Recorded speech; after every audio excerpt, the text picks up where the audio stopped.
എന്നെ ശ്രദ്ധിക്കുന്ന എല്ലാ പ്രിയപ്പെട്ടവർക്കും യേശു കർത്താവിൻ്റെ നാമത്തിൽ സ്നേഹവന്ദനങ്ങൾ. എൻ്റെ പേര് ആൽബർട്ട് കെ തോമസ്. നാം പാർക്കുന്ന ഈ ലോകം എവിടെയും എങ്ങും ശ്രദ്ധിച്ചാലും ഒരു കാര്യം വ്യക്തമാണ്: വലിയ മത്സരങ്ങൾ നമുക്ക് ചുറ്റുമുണ്ട്. ബിസിനസ്സുകൾ നമ്മൾ ശ്രദ്ധിച്ചാൽ വേറൊരാളുടെ ബിസിനസ്സിനേക്കാൾ എൻ്റെ ബിസിനസ് ഉയരുവാൻ ഏതു തന്ത്രവും പലരും ഉപയോഗിക്കുന്നത് നമുക്ക് കാണാൻ പറ്റും. വിദ്യാഭ്യാസ മേഖല നമ്മൾ ശ്രദ്ധിച്ചാൽ സ്കൂളുകൾ തമ്മിൽ ഒരു മത്സരമില്ലേ? മറ്റൊരു സ്കൂളിനേക്കാൾ ഞങ്ങളുടെ സ്കൂളിലെ റിസൾട്ട് ഏറ്റവും ഉയർന്നതായിരിക്കണം. വിദ്യാർത്ഥികൾ തമ്മിൽ മത്സരമില്ലേ? വേറൊരു കുട്ടിയേക്കാൾ എൻ്റെ കുട്ടി ഏറ്റവും മെച്ചപ്പെട്ട രീതിയിൽ റാങ്കോടുകൂടെ അല്ലെങ്കിൽ ഏറ്റവും ടോപ്പ് ഗ്രേഡിൽ അവൻ കയറി വരണമെന്ന്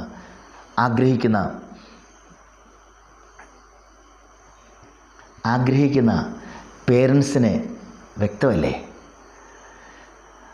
ജോലികളിൽ മത്സരങ്ങളില്ലേ? എവിടെയും എങ്ങും ഇത് നമുക്ക് കാണാൻ പറ്റും. ഇതിൻ്റെ ഇടയിൽ എപ്പോഴോ എവിടെയൊക്കെയോ നമുക്ക് നഷ്ടപ്പെടുന്നത് സംതൃപ്തിയുള്ളൊരു അനുഭവമാണ്, സംതൃപ്തിയുള്ളൊരു ജീവിതമാണ്. വാസ്തവത്തിൽ സംതൃപ്തിയുള്ളൊരു ജീവിതം ഈ ഭൂമിയിൽ സാധ്യമാണോ? സാധ്യമാണെങ്കിൽ എങ്ങനെയാണ് ഒരാൾക്ക് സംതൃപ്തിയുള്ള ജീവിതം നയിക്കാൻ പറ്റുന്നത്? ബൈബിൾ നമ്മളോട് എന്താണ് പറയുന്നത്? എങ്ങനെ അത് നമുക്ക് അനുഭവിക്കാൻ പറ്റും? 2 കൊരിന്ത്യർ ലേഖനം 9-ാം അധ്യായം 8-ാം വാക്യത്തിൽ ഇങ്ങനൊരു പദം കിടപ്പുണ്ട്: നിങ്ങൾ സകലതിലും എപ്പോഴും പൂർണ്ണ തൃപ്തിയുള്ളവരായി.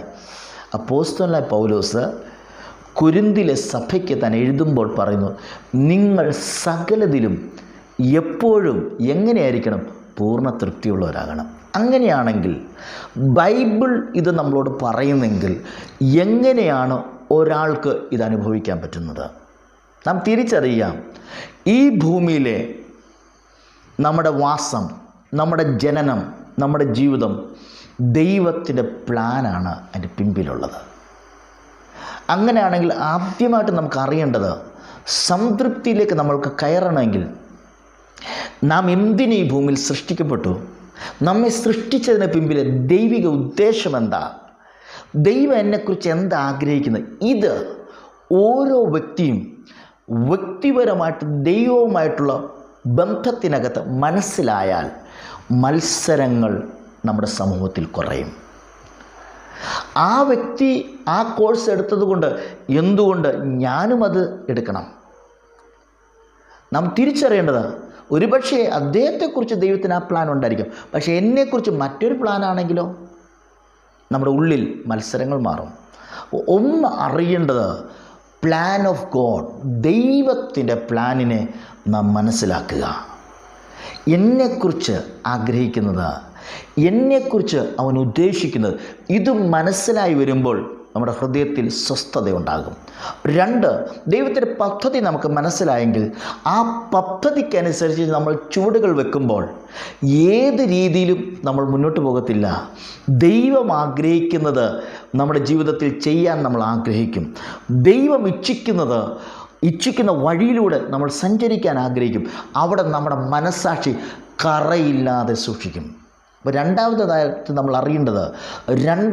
നമ്മൾ മനസ്സിലാക്കേണ്ടത്, ദൈവത്തിൻ്റെ പദ്ധതി മനസ്സിലാക്കുക മാത്രമല്ല, 2, ആ പദ്ധതിയോടുള്ള ബന്ധത്തിൽ നാം തിരഞ്ഞെടുക്കുന്ന മാർഗങ്ങൾ ശരിയാണോ ഇല്ലയോ എന്നുള്ളത് മനസ്സാക്ഷി ദൈവം മുമ്പാകെ നിൽക്കുമ്പോൾ നമുക്ക് ബോധ്യപ്പെടും. ശരിയായ വഴിയിലാണോ ഞാൻ നിൽക്കുന്നത്? മനസ്സാക്ഷിക്ക് ആക്ഷേപം വരുന്നത്, മനസ്സാക്ഷി കുറ്റപ്പെടുത്തുന്നത് നമ്മൾ ചെയ്യാൻ തയ്യാറാകത്തില്ല. അപ്പോൾ ഒന്നറിയുക, ദൈവത്തിൻ്റെ പദ്ധതി നാം അറിയണം. 2, ആ പദ്ധതിയിൽ ദൈവം ആഗ്രഹിക്കുന്ന വഴിയിലൂടെ മനസ്സാക്ഷിക്ക് കറയില്ലാത്ത രീതിയിൽ കാര്യങ്ങൾ നീക്കണം. 3, പൗലോസ് അപ്പോസ്തലൻ വചനത്തിൽ ഇങ്ങനെ രേഖപ്പെടുത്തിയിട്ടുണ്ട്: ഞാൻ ദൈവത്തോടും മനുഷ്യരോടും കുറ്റമറ്റ മനസ്സാക്ഷി വെച്ച് പുലർത്തുന്നു. 3, സമൂഹത്തിന് മുമ്പിൽ ഒരുപക്ഷെ ആരും നമ്മളെ തിരുത്താൻ കണ്ടെന്ന് വരത്തില്ല. ചിലപ്പോൾ തിരുത്തുന്ന ചിലർ നമ്മുടെ മുമ്പിൽ ഉണ്ടായെന്ന് വരാം. പക്ഷെ ആര് തിരുത്തിയാലും, ഇനി തിരുത്താൻ ശ്രമിച്ചില്ലെങ്കിലും, നമ്മുടെ മനസ്സാക്ഷി മറ്റുള്ളവരുടെ മുമ്പിൽ ഒരു കാര്യം ചെയ്യുമ്പോൾ അവരുടെ മുമ്പിൽ നമ്മുടെ മനസ്സാക്ഷി കറയില്ലാത്ത രീതിയിൽ, എന്ന് പറഞ്ഞാൽ ദൈവത്തോടും മനുഷ്യരോടും കുറ്റമറ്റ ഒരു മനസ്സാക്ഷി എന്ന് പറഞ്ഞാൽ, ദൈവം മുമ്പാകെ ദൈവത്തിൻ്റെ പ്ലാൻ ഞാൻ അറിഞ്ഞു. 2, എൻ്റെ മനസ്സാക്ഷി ശരിയായ റൂട്ടിൽ സഞ്ചരിക്കുമ്പോൾ. 3, മനുഷ്യരുടെ മുമ്പിലും അവർക്ക് എന്നെ വിരൽ ചൂണ്ടി പറയാൻ പറ്റാത്ത രീതിയിൽ ശുദ്ധമായ ഒരു മനസ്സാക്ഷിയോടൊരു ജീവിതം ഞാൻ നയിക്കാൻ തയ്യാറാകും. ഇത് 3 നമ്മുടെ ജീവിതത്തിൽ ഉണ്ടെങ്കിൽ പ്രിയരെ, സ്വസ്ഥതയോടുകൂടെ നമുക്ക് വിശ്രമിക്കാൻ പറ്റും. സംതൃപ്തിയോടുകൂടെ നമ്മുടെ ജീവിതത്തിൻ്റെ സായാഹ്നത്തിൽ, ഈ ഓട്ടത്തിലും ഈ അധ്വാനത്തിലും തിരക്കിൻ്റെ ഇടയിലും നമ്മുടെ ജീവിതത്തിൻ്റെ സായാഹ്നം വരുമ്പോൾ, അല്ല ഈ ഭൂമിയിൽ നിന്ന് നമ്മൾ മാറ്റപ്പെടുന്ന ഒരു സാഹചര്യം വരുമ്പോൾ, നമ്മൾ നമ്മളോട് തന്നെ പറയും. പൗലോസ് വേദപുസ്തകത്തിൽ പറയുന്നത് ഇങ്ങനെ, ഞാൻ നല്ല പോർ പൊരുതു, ഓട്ടം തികച്ചു, വിശ്വാസം കാത്തു, ഇനി നീതിയുടെ കിരീടം എന്ന് പറയാൻ ഒരു സംതൃപ്തിയോടുകൂടെ ഈ മണ്ണിൽ നിന്ന് മറയാൻ പറ്റും. തിരിച്ചറിയുക 3 കാര്യങ്ങൾ. 1, ദൈവത്തിൻ്റെ പ്ലാൻ അറിയുക. 2, ദൈവത്തിൻ്റെ പ്ലാനിനോടുള്ള ബന്ധത്തിൽ നമ്മുടെ വഴികൾ ശരിയായതാണോ നമ്മുടെ മനസാക്ഷിയുടെ മുമ്പിൽ അതിനെ വിലയിരുത്തുക. 3, ലോകക്കാരുടെ മുമ്പിൽ അവർക്ക് തെറ്റ് പറയാൻ പറ്റാത്ത രീതിയിൽ നമ്മുടെ മനസാക്ഷിയെ നീതിയോടുകൂടെ കാത്തു സൂക്ഷിക്കുക. ഇത് 3 നമ്മുടെ ജീവിതത്തിലുണ്ടെങ്കിൽ പൗലോസിനെ പോലെ നമുക്കും പറയാം, നല്ല പോർ ഞാൻ പൊരുതി, എൻ്റെ ഓട്ടം തികച്ചു, വിശ്വാസം കാത്തു, ദേണ്ടേ ഒരു ശുഭദിനം എൻ്റെ മുമ്പിൽ വരാൻ പോവുകയാണ്. ഒരു നല്ല സന്തോഷത്തോടുകൂടെ നമുക്ക് ഈ ലോകത്തുനിന്ന് മാറ്റപ്പെടാനുള്ള ഒരു സുഹൃത്തെ, ജീവിതം ഒരൊറ്റ ജീവിതമാണ്. ദൈവത്തിന് താങ്കളെക്കുറിച്ച് പ്ലാനുണ്ട്, അത് താങ്കൾ അറിയുക. 2, ആ പ്ലാനിന് താങ്കൾ സ്വീകരിക്കുന്ന വഴികൾ ദൈവത്തിൻ്റെ വഴിയാണോ? മനസ്സാക്ഷിക്ക് ആക്ഷേപം വരുന്നത് ചെയ്യാതിരിക്കുക. 3, മനുഷ്യരോടുള്ള ബന്ധത്തിലും കുറ്റമറ്റ മനസ്സാക്ഷി വെച്ച് പുലർത്തുക. ഇത് 3 ഉണ്ടോ, താങ്കളാണ് സംതൃപ്തിയുള്ള ഒരു ജീവിതം ഈ ഭൂമിയിൽ നയിക്കാൻ സാധ്യത. അതിനായി കർത്താവ് നമ്മെ സഹായിക്കട്ടെ. ഈ വചനങ്ങളാൽ ദൈവം നമ്മെ അനുഗ്രഹിക്കട്ടെ. ആമേൻ.